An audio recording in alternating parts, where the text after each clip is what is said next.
Hello and welcome to Law and Candor, the podcast wholly devoted to pursuing the legal technology revolution. This is our final episode for season 1, so buckle up and let's get ready. My name is Rob and I'm here with my co-host Bill.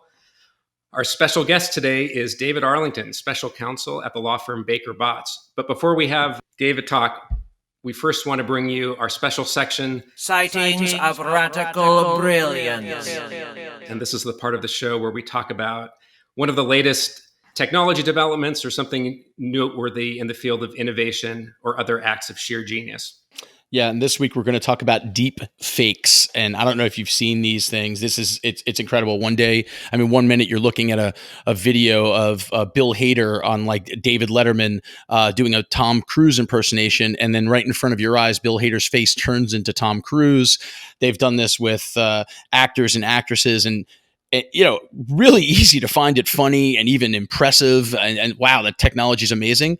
But then you see the one of Obama with Jordan Peele's voice, and it looks just like Obama. It sounds like Obama because Jordan Peele does a dead-on impression, but he's talking about things that, needless to say, the president would never have spoken about.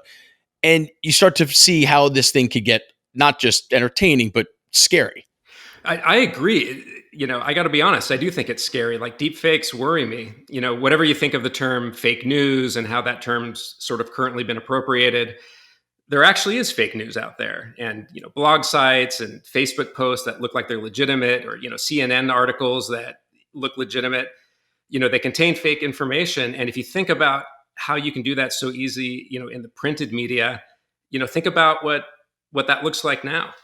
Yeah, with the printed media, it's kind of funny, right? Because you could look at something and it doesn't seem right, or it seems like, wow, that's too fantastical to be true. We saw that a lot during the 2016 election, right? And but you could always go somewhere else to corroborate it. You could say, is this a fake news ad, or is this something real?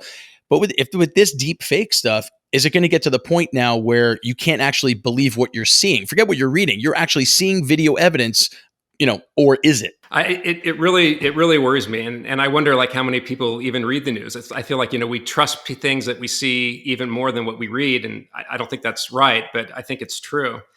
I think it's a big issue, and what makes it worse is that the deepfake technology is getting better and better. Governments are starting to be concerned about it. Even agencies like DARPA are looking into it. Before we know it, we're going to start to have legal cases that involve this. It's just going to be interesting to see where this goes. We're going to have Jerry Bowie come in and testify whether, every video we watch is fake or not. Yeah. So for those of you that don't know, Jerry Bowie is the director of digital forensics here at Lighthouse. The guy's a genius. He actually did a whole presentation on deep fakes at our Illumination Summit. And shameless plug, if you have not been to the Lighthouse Illumination Summit that we do in Florida every year, put it on your calendar, try to get an invite. It's an amazing program. But he did a great presentation on this. And, it was scary, some of the stuff that he was playing. Look, the bottom line is I really do think we're going to get to the point where we're going to see the stuff actually get to the point of having to be regulated, because that's how much damage it could possibly do. So I mean, imagine what you could do the day before an election. It could have, this is stuff that could have a big impact. Yeah, I mean, you don't want to have time to corroborate it, right? I just saw this. I was on my way to the polls and I just saw this. How does that affect? It's scary. It's crazy. We live in a weird time right now, but listen, I digress. We got to get to our speaker. I'm excited about today's episode. Rob, you want to introduce him? Yep. Today's segment is Moving to the Cloud, Part 2, a law firm journey. So as many of you know, for law firms, managing your own servers and IT infrastructure to host client data can be really expensive and even risky. It's probably not the kind of business that most law firms ever meant to get into, but just kind of have found themselves there. In today's session, we're going to talk about how moving to the cloud has relieved this burden for some law firms, while also having improvements in security. And we're excited to have David Arlington from Baker Botts here. And maybe, David, could you just take a minute and introduce yourself? Sure. Thanks, first of all, for having me today. As you mentioned earlier, I'm special counsel with Baker Botts. I've been with the firm and its Austin office for about 21 years, which is hard to believe. I have a background in commercial litigation, primarily focusing on financial fraud and related investigations, And sort of what grew out of that, starting in around 2003, I've had very heavy involvement in the area of e-discovery. Currently, I lead the firm's Disputes, Technology, and Services Practice Group, which it encompasses a number of our litigation professionals, but most relevant for today's discussion is that our group includes all of the attorneys and other professionals within the firm that focus on the area of e-discovery. David, yeah. So thank you for that, and thanks for joining us today. Can you give us a little background? We want to frame this because obviously every law firm is different, every corporation is different. We've had several guests in this first season of the podcast. Can you give us a general background of Baker Botts and your areas of expertise? Sure. The firm it's an Am Law 100 firm. We are all around the world. We've got 7 domestic offices, 7 international offices, ranging from China to the Middle East. Our practices, we've got market leading practices in a number of areas. We're a full service law firm, but we really have a very strong market leading practice in areas relating to government investigations, antitrust, IP, anything relating to technology. And of course, we have a huge litigation practice. And so all of these things, at least, from my perspective, provide opportunities in the area of e-discovery. Yeah, definitely. Lots of litigation, government investigations, antitrust. These are all, very document intensive, especially with electronic documents. I assume that this has been an issue for the firm for a long time. Can you help explain to us, like, how did you get to this point where you had to make a decision about whether to host things internally or move to the cloud? Ever since I've been involved in e-discovery, we made a decision very early on to make an investment and go with an on-premises review platform. And we had a team of data analysts that managed that system.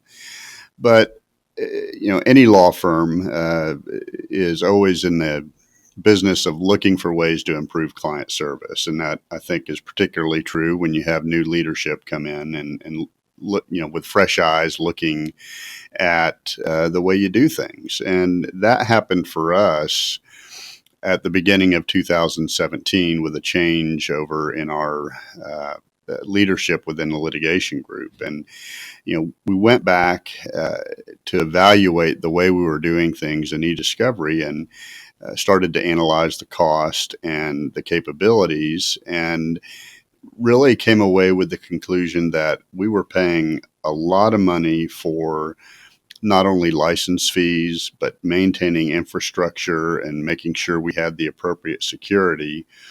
And all of this was out-of-pocket cost for which we had no cost recovery mechanism.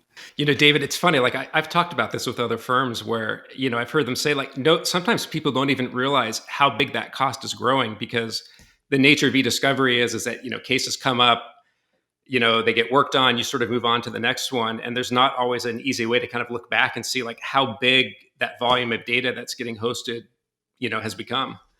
Well, and that's, we had exactly that experience. And, one of the problems with spending so much money on a system like that is at some point people say, hold on a minute, let's cut the spend, or let's look at cutting the spend. And so then you find yourself at a crossroads where, are we going to upgrade our technology? Are we going to scale our technology because our cases are demanding it more and more? And it just becomes a very difficult cost proposition to justify. And David, I have to know this because I deal with this every day when I talk to clients. Anytime cloud-based services comes up or managed services comes up, it will elicit a visceral reaction, especially from the litigation support professionals at the firm. And part of the reason is because they feel like this is the first step towards completely outsourcing their roles and responsibilities.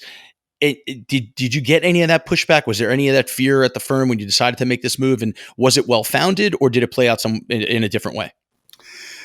We absolutely did. And that was something that we had to address very early on, because we wanted buy-in not only from the highest levels within firm management, but also from the people on the ground level that were going to help us forge this new direction. And so when we started talking about change, we made it very clear early on that what we were looking to do was not just outsource everything to a vendor, but actually create a partnership with a vendor where we were providing a BakerBot's e-discovery service in partnership with that vendor.